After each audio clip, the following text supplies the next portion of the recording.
So these guys have a great garage story, by the way. I don't know if you guys know, you guys started in a blacksmith shop, which is a great story, in 1860, I think, or something like that. So Vestas Wind Systems, I see the windmills all the time. I'm super excited. I just drove cross country last summer for my second time, and I saw a bunch of them in Kansas, actually. It's very exciting. And we have Henrietta Hutman, and you are the innovation specialist at Vestas, correct? Yes. Great. Well, I'll hand it off to you.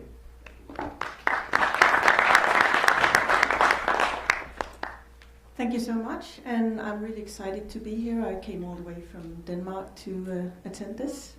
Yeah. So I'm going to be talking about internal and external engagement in Vestas. The agenda is a little bit about Vestas, how we're building our innovation culture, our two communities, and something about commitment and engagement, and then a little time for Q&A.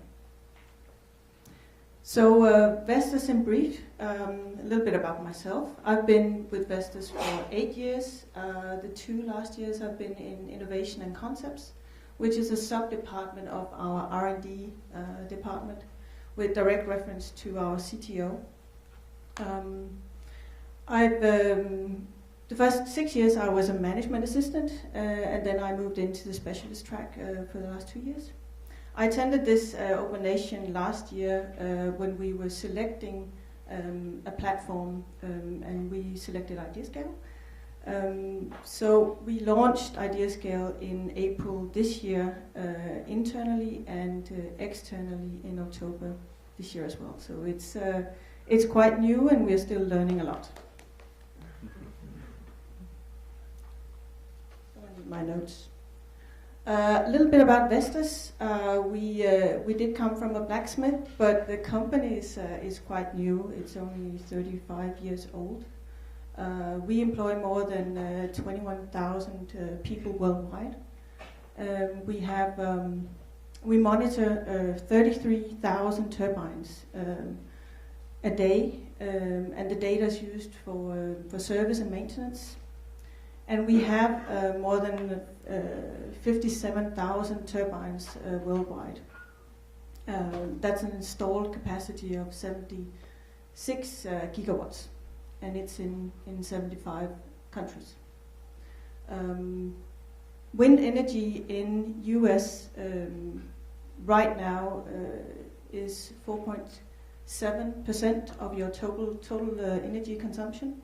And just an interesting comparison, in Denmark, where I come from, I know it's a small country, but we have 42.1% of our total consumption coming from wind energy, and that is increasing. Vestas revenue last year was 8.4 billion euro, and that's around $9.3 billion.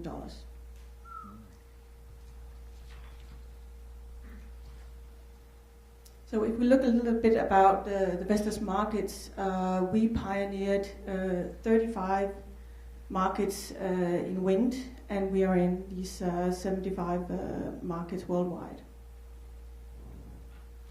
And together with our customers, we are putting in projects all over.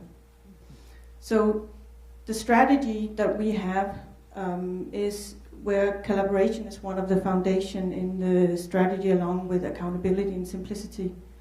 Our mission is to be the undisputed global wind leader. But we also recognize that we can't do this on our own anymore. We need to leverage from the world. And this is why collaboration is such a vital part of Vestas. So the specific innovation vision and mission is to bring new commercially relevant ideas to the market in a profitable way, and enabling us to fulfill our vision. And we have in this area we built Innovation Concepts, the department, 2 years ago. We are approximately 45 employees. And we're leading the technology strategy from 3 to 10 years, concept demonstrators, an innovation framework, and allowing fast prototyping, and then driving the innovation culture across Vestas.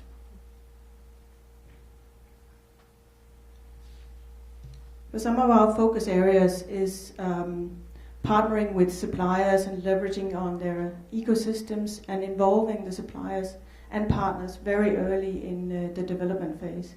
And that's a new focus, or relatively new focus for Vestas. Previously we did every development phase ourselves and manufacturing ourselves. So right now we recognize that we need to do this in cooperation with the rest of the world to get the full benefit.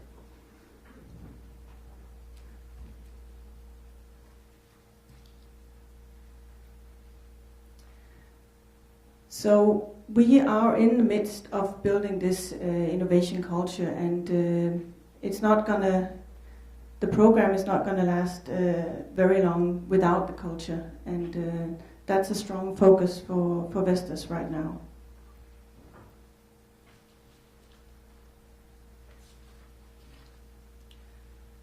So years ago, our mission statement was failure is not an option, and that's really, really difficult mission statement. Yeah, I like that.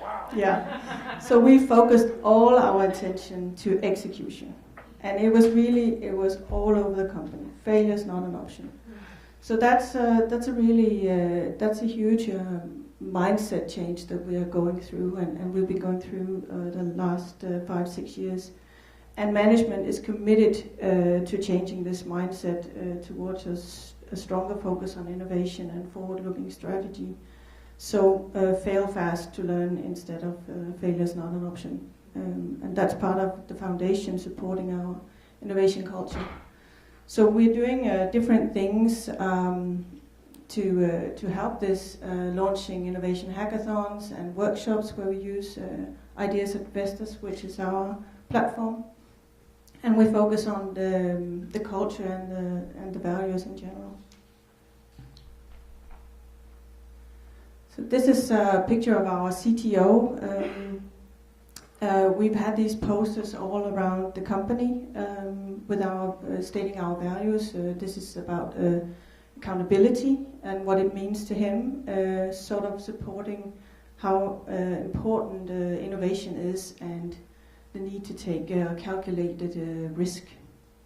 So it was shown in town halls, posters, info screens, intranet. So it's really being a part of our DNA and enforcing the mindset change.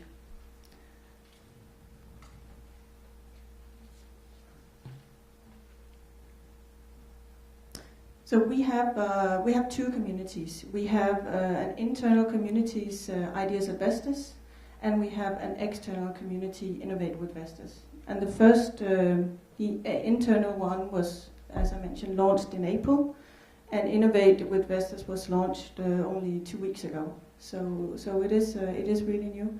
We made two different communities due to security reasons. All our information is strictly confidential, so we don't have these large crowd sourcing campaigns. We keep it kind of strict. So when we are inviting externals to participate, we needed to do this in a separate community for now.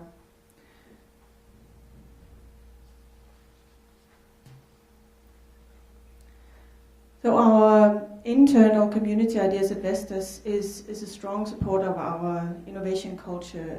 We use it as a collaboration and engagement tool, and we target ideas for innovation and development. We also use it for knowledge sharing, which is a very important part of innovation, I think.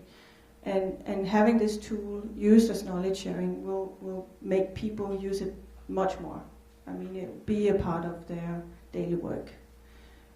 It's also a way to promote and support innovation culture and the change in Vestas.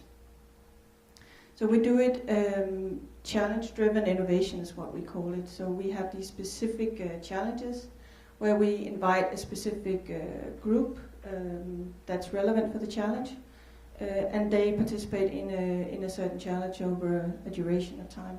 And that also enables us to still have patents derived from the challenge because it's only relevant people participating. So that's a very important part, and because it's hopefully the breakthrough ideas coming in, and it's next generation turbines, we needed to keep this in a very secure base.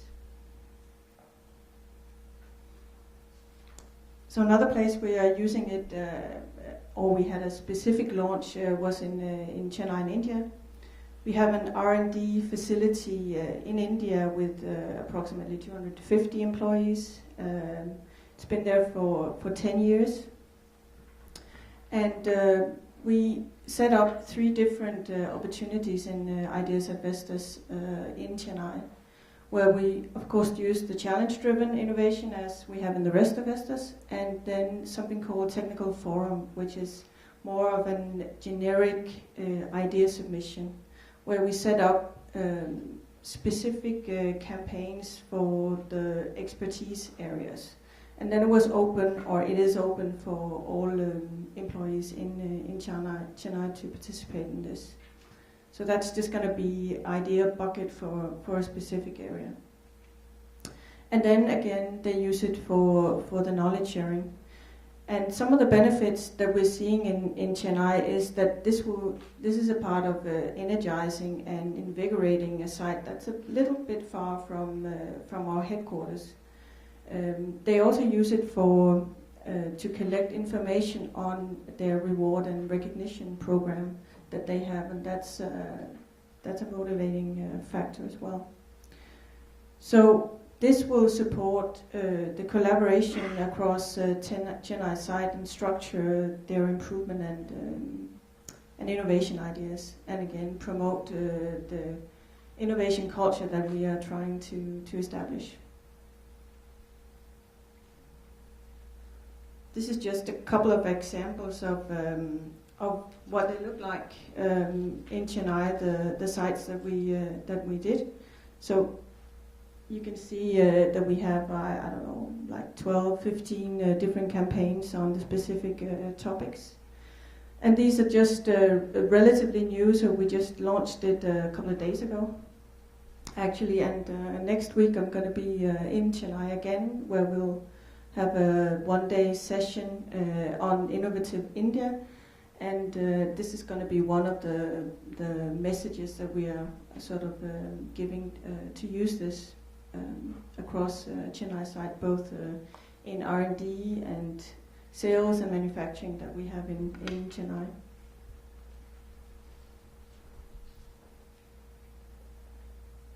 So our external site is called Innovate with Vestas, and was set up due to security reasons.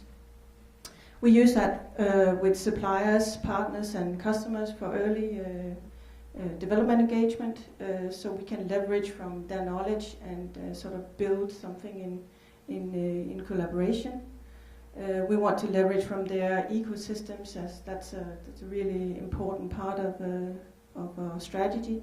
And again, it's a vital part of branding Vestas as innovative, sort of coming out of the shade of failure is not an option. It's important to show that we're forward-looking.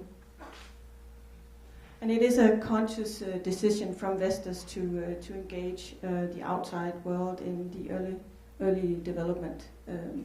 We know that we will be stronger as a group and not just as one company.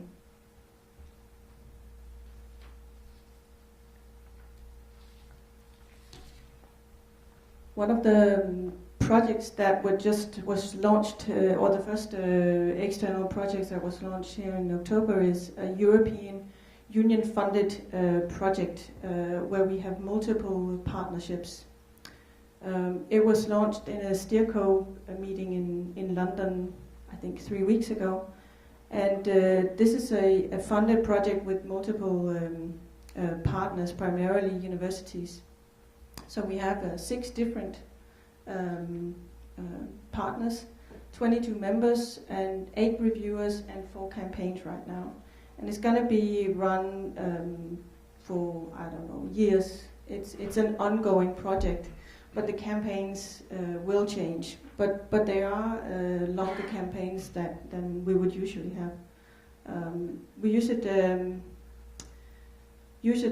for knowledge sharing and leveraging from this joint development that we'll get from this project. And so previously, a project like that would be a lot of emails back and forth and meetings, but trying to use this system instead would make it much more easy to collaborate.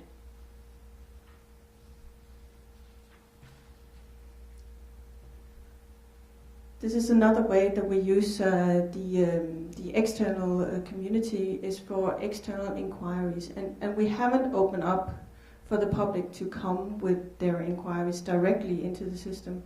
But we get a lot of inquiries from emails, from our investor relations, from board members, whoever knows or has a good idea, they will send it to Vestas.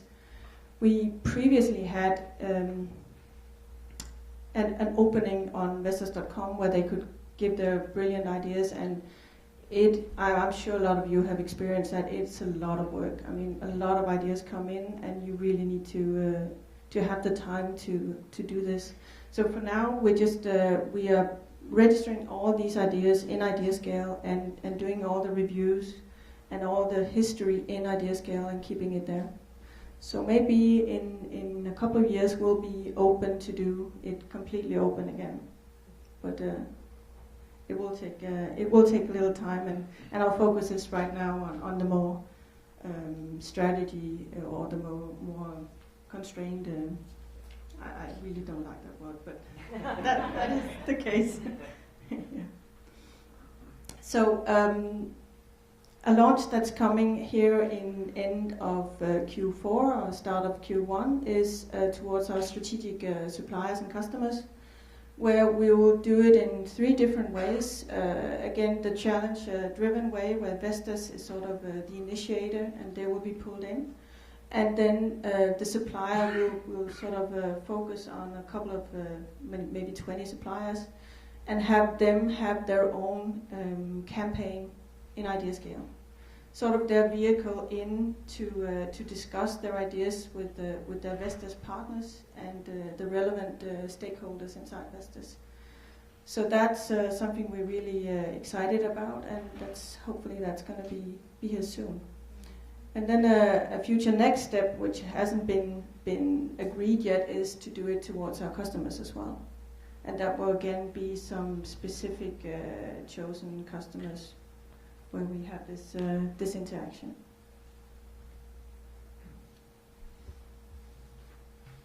So a very important question and a difficult one. I think, I mean, just being in the middle of a launch, how to ensure the commitment is it is difficult, and it is a lot of work, and I'm more or less one woman army in this respect.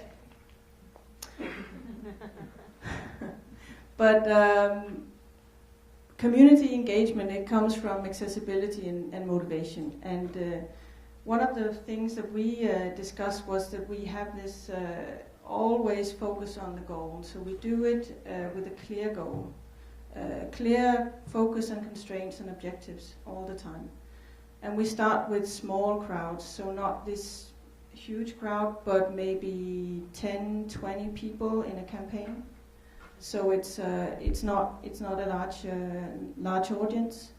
And in order to keep the energy in the campaigns, we limit the scope and time to have more energy in the specific area. So if it's a very long campaign, it's maybe we don't get that much input. And then we have different types of nudging, the ways to sort of get people engaged, and that can be types of recognition, and we're not talking monetary recognition as such. We think it's we would allow the innovators to present to management to do a lunch and learn, or to have an article on our intranet, to participate maybe in a conference, and again, if they have a really brilliant idea and it's all new, they can also submit a patent, and in case of a patent, we do have monetary rewards. But in order to get this going really well, we think that it's more important to focus on non-monetary nudging ideas.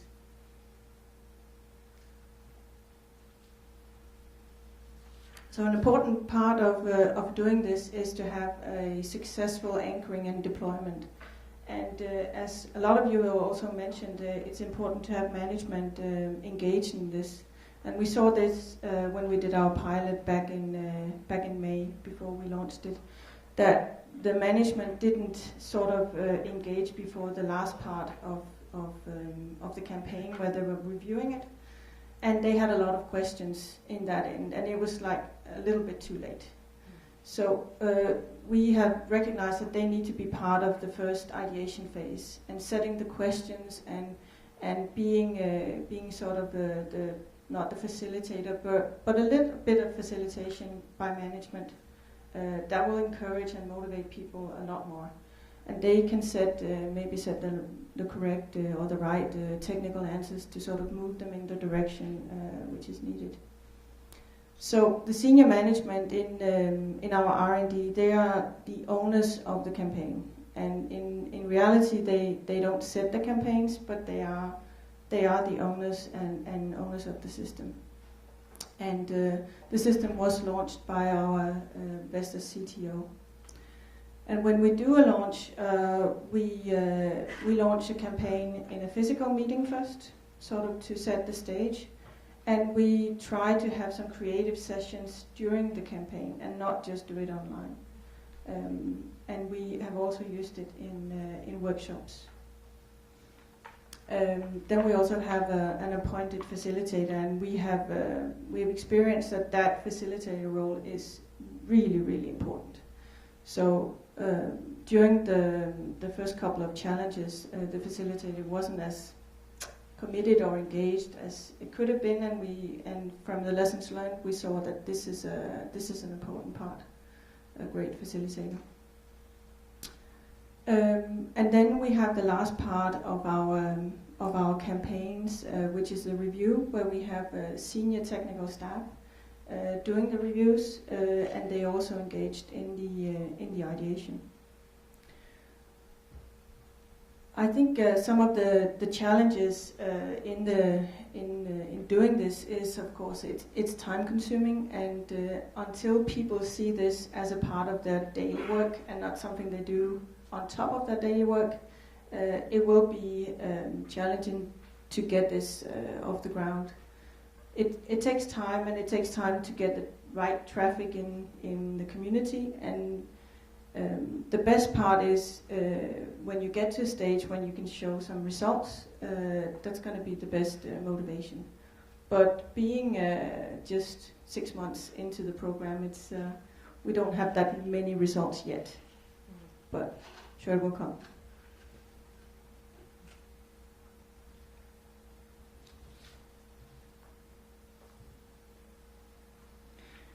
So this is something different. A conventional wind turbine, as you most likely know it, and I know Rob knows it and love it, it has one tower, one nacelle, which is the house, and 3 blades. And this is the multi-rotor demonstrator that my department has invented, you can say, over the past 2 years. And it's a demonstrator, so it's exploring the different approaches to lowering cost of energy. It has one tower, 4 nacelles, and 12 blades. So the opportunities are really, really great.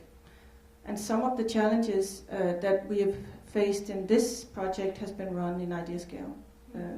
So we had a challenge about the arm structure, which is a very vital part of this new invention, about installation, and one about blades. Oops.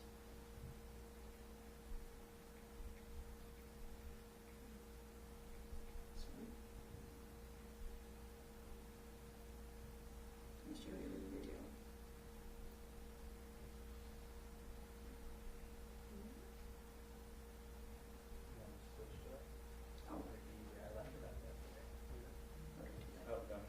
Yeah, I'm not used to Mac.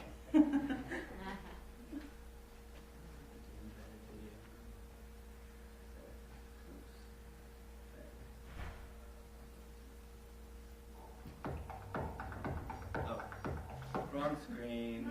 There we go.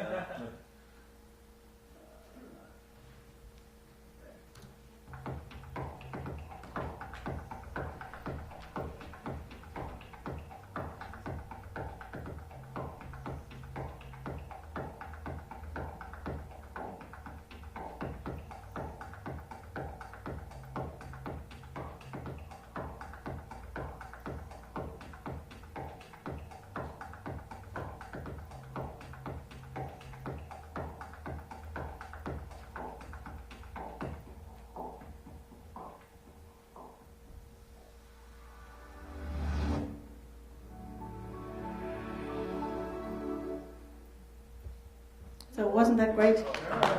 Yeah. We're really proud of this one. Keep going, I got it. See if you just switch back. It should do it, right?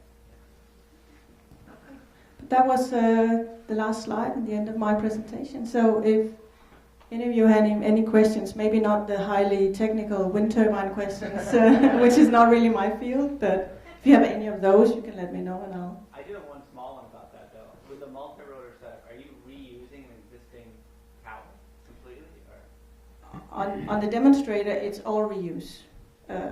But if it goes into a genuine project, that's probably another case. Right. Yeah. But this demonstrator is all reuse, all the nacelles, all the blades. Yeah. We have a question. Okay, so you're 6 months in. I'd like to know how you're evaluating your success at this point in your program. And then as your program matures over time, have you started to think about measuring ROI with all of these ideas and collaboration happening in communities? And what does that look like? I mean, we set up different KPIs in the beginning. KPI on how many participants we had in idea scale, KPI on how many campaigns we ran, and how many ideas were coming out of the campaigns, and how many went to be incorporated in a project. But for now, I mean, we're only 6 months in, so we're waiting for another 6 months to actually measure the KPIs and what our results are.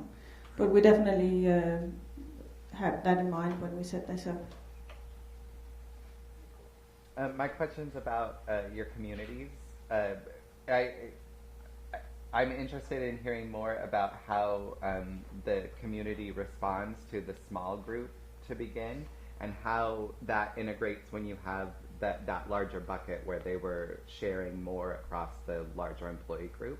Yeah. Just like how does the larger employee group take we're only going to have this small group over here talking on ideas on this project?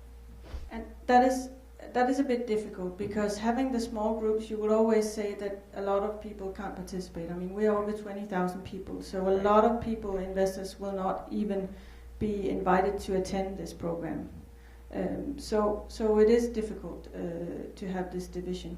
But doing the knowledge sharing sites, which are more open, we are giving a lot more people a chance to participate. But the other, I think people, investors, they're really used to having these smaller groups that you only know part of what is being worked at, because there's so much security. So we know that that's the way to work. But also, as our CTO is enforcing, collaboration is so important. So we can't work in a silo. We do need to share more, and we are sharing much more than previously. And I think when we are maturing more, we will be sharing even more, both internally and externally, because if we don't do it, someone else will do it. And that's sort of what management is recognizing as well. Have you had to use incentives to get anyone to submit the ideas? Mostly for the external ones, like the European Union one. And if you have not used incentives, have you had to do anything around intellectual property rights for people submitting it? In the external one with the European Union, it's a really straightforward project because they have a signed agreement, so everything in the project is owned by the project. So every legal aspect is in signing or on paper in this project. So that's an easy. We haven't used incentives, and we're only 14 days into this external, and we don't have incentives for that yet. But I do think that we will have for the internal or the external campaigns. We will have some kind of incentives to sort of motivate the suppliers, the customers to engage in it. But it should also be seen from their side as an opportunity to work more closely and agree that the stuff that we put in there is most likely going to be joint ownership. So it's not just something that Vestas will profit from, also our customers and our suppliers will benefit from this. It's going to be just a much more close cooperation. Cool. We got lots of questions. We got time. we got a bunch over here. Go ahead. So when you work with external groups, was the whole intellectual property concern a big issue for you guys? Yes. I find this a stumbling block. It is. It is, and it's really, really difficult. And we're talking about this all the time. So with our legal department, we tried to set up some different contracts, some sort of standard contracts that we could use. And the end result was there is no standard contract that can be used. So it's it's every time we do this, it's a different case. So it has to be reviewed with legal every time we want to do an external campaign. So if we have a campaign where most participants are from Vestas, we can also have some external parties in, but we really can only do it if we have all the right paperwork in place. And having that, we also need to make sure that the externals will benefit from it, because why else should they participate? So it's a really difficult area, IPR, yeah. So how are you communicating the value you participate to your partners and your suppliers if you have to handle IP one by one? And if you don't have incentives, what you say? I mean, the incentive should be that they get into this very early development phase with Vestas. So getting in as early as possible is very valuable for the suppliers and very valuable for Vestas and in the end for our customers, because we can create some much better products faster. So this very valuable is defined one by one as people come to you, or do you have a message that you're? How do you make it concrete? How do they clearly understand the value of working with you at that early stage? I mean, that's been done for years in Vestas. This is just another way of doing it into the system. So we've had this early engagement for a number of years, just in different ways. So it's not a completely new thing to Vestas. It's just another way to do it as well. Yeah, in the campaign launch, you talked about, you mentioned creative sessions that were in person. Can you talk a little bit about those? We've just been starting off the campaigns in some informal meetings, and we are about to introduce the hackathons as well. We've been doing some workshops, regular workshops, but where the system has been used to put in the ideas. So that's sort of the start that we're doing, and we really want to do much more of that to get the ball rolling. In the community engagement, you talk about different ways to engage and nudge. Have you come up with good nudging techniques? I would love to say yes, but not yet. Yeah. But I do think the part about sort of exposing the innovators to management, and that's a good nudging. If they know that if they do something really extraordinary, they would be able to present this either to the whole R&D in a lunch and learn or an article or to management. That's very motivating for engineers to have that possibility. It's one thing to rebrand the company towards innovation, but what do you think is one of the most important things when you're talking about the company actually adopting, or the employees, the engineers actually adopting the system or buying into submitting their ideas into an innovation platform like ideas? I think it's clear that we do need time. We need a lot of focus on the challenges. So we need to have many people using this system, and that's part of the reason why we're trying not just to focus on campaigns, but also do it on knowledge sharing. So if they can see, we don't have any sort of specific knowledge sharing tools in Vestas, and that's been missing for a number of years.